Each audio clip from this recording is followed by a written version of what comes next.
This leak is really Panama Papers on steroids. This is the Pandora Papers, because we think we're opening a box on a lot of things.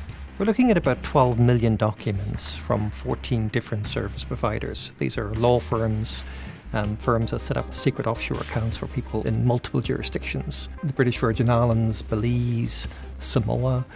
These documents, for the very first time, is actually showing the US as a tax haven itself.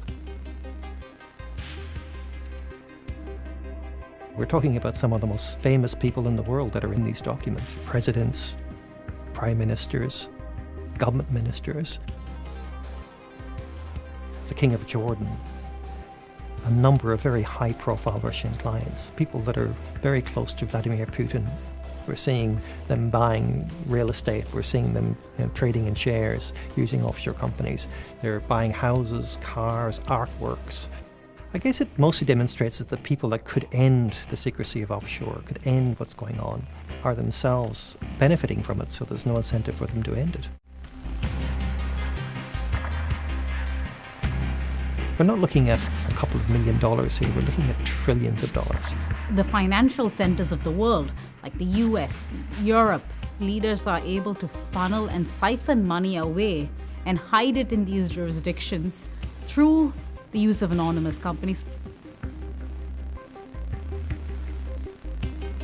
These are not just like politicians and powerful people, we're talking about rock stars, including a lot of celebrities, and people that have been convicted of crimes all over the world. A jury here in Los Angeles found 78-year-old Robert Durst guilty of first-degree murder. In arresto a Marbella il surlatitante Raffaele Amato, boss della camorra scissionista. La familia Rosenthal, acusada en Estados Unidos por lavado de activos ligado al narcotráfico.